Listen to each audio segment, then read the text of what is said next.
Hello everyone, welcome to our channel.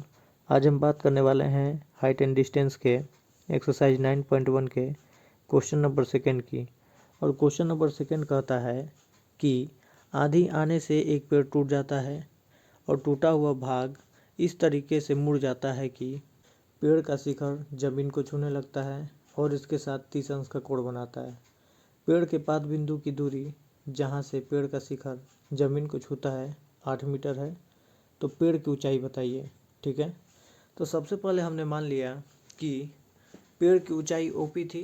ठीक है, एक पेड़ था जिसकी हाइट थी ओपी और वो बिंदु ए से टूट जाता है और ये भाग इसका आ करके बिंदु बी पर मिलता है। इसके शिखर का ये भाग आ करके बिंदु बी पर मिलता है और तब हम देखेंगे कि ये लंबाई और ये लंबाई बराबर होगी, क्योंकि जहाँ से पेड़ टूटा होगा उसको हम लोग क्या करेंगे, ऐड कर देंगे। तो हम लोग देखेंगे कि यहाँ पे राइट एंगल ट्रेंगल बनेगा।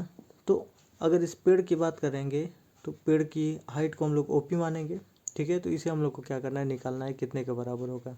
ठीक है, तो सबसे पहले करेंगे क्या कि देखेंगे कि इस समकोण त्रिभुज में क्या क्या हमको पता है। ठीक है, तो लिखेंगे कि त्रिभुज ए बी ओ में यहाँ से हम लोग सॉल्व करेंगे। फिर ये हम लोग अगर ए बी को निकाल करके ए ओ में जोड़ दें तो हम लोग को क्या निकल जाएगा, इस पेड़ की हाइट निकल जाएगी।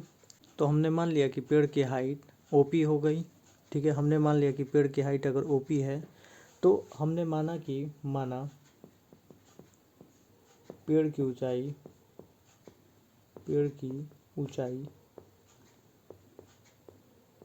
बराबर है ओपी के। अब ओपी निकालने के लिए हम लोग को किस किस चीज़ की ज़रूरत पड़ेगी, तो लिखेंगे ओपी बराबर ए ओ में हम लोग क्या जोड़ दें, ए पी जोड़ दें तो उसके बराबर होगी।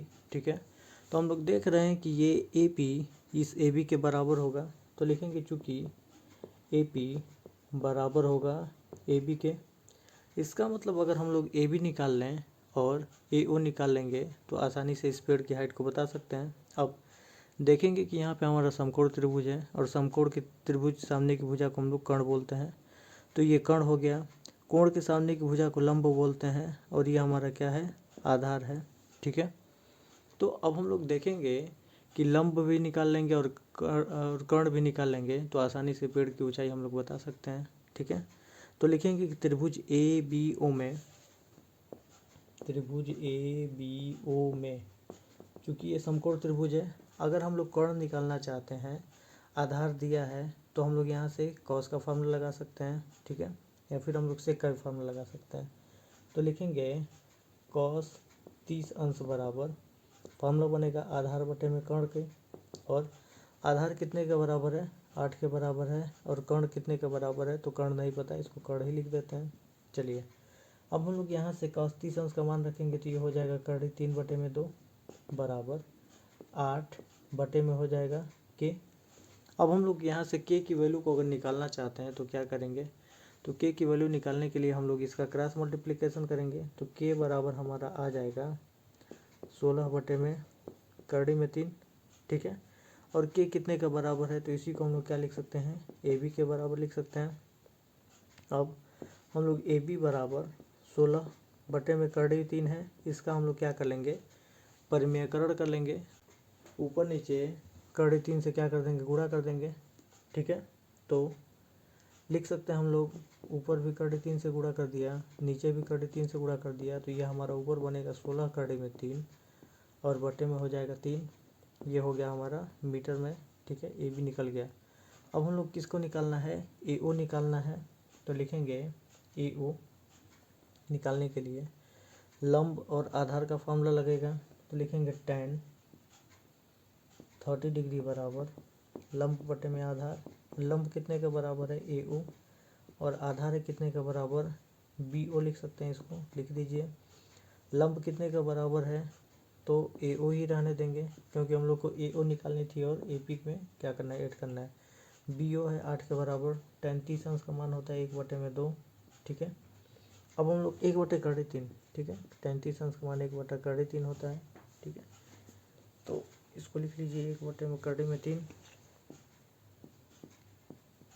बराबर ए ओ बटे में हो गया 8, तो 8 से इधर क्रॉस मल्टीप्लाई कर दीजिए, तो ए ओ यहाँ से निकालेंगे तो ये हो जाएगा 8 बटे में करड़ी में 3। हम लोग को ए ओ पता चल चुका है, और क्या पता चल चुका है, हम लोग यहाँ से लिख सकते हैं इसका मान ए ओ बराबर 8 बटे करड़ी 3। इसका भी आप पर में कड़े कर दीजिए, तो ऊपर भी करड़ी 3 से गुणा कर देंगे, नीचे भी करड़ी 3 से, तो यहाँ से हम लोग को मिलेगा 8 करड़ी 3 बटे में 3 हो जाएगा। अब हम लोग क्या करेंगे, इनको जोड़ देंगे, ठीक है। तो लिखेंगे ओ पी बराबर ए ओ प्लस ए पी लिखेंगे, चूँकि ए पी बराबर था किसके, ए बी के।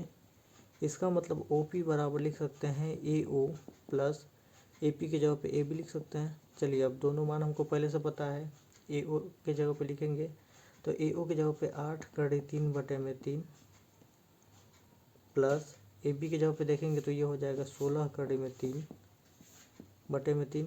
चूँकि दोनों का हर आपस में क्या था, बराबर था, ठीक है। तो हम लोग इसी को क्या कर लेंगे, ऐड कर लेंगे। तो लिख सकते हैं इसको 8 और 16 जोड़ देंगे तो ये हो जाएगा 24 करड़ी 3 बटे में 3। अब 3 से 24 को घटा सकते हैं, तो ये 8 बार में कट जाएगा, तो ये हमारा आ जाएगा 8 करड़ी में 3 मीटर, और यही क्या होगी, पेड़ की ऊंचाई होगी। लिख लेंगे इसलिए ओ पी बराबर 8 करड़ी में 3 मीटर, और यही क्या हो जाएगा, आंसर हो जाएगा, और यही पेड़ की क्या हो जाएगी, हाइट हो जाएगी, ठीक है।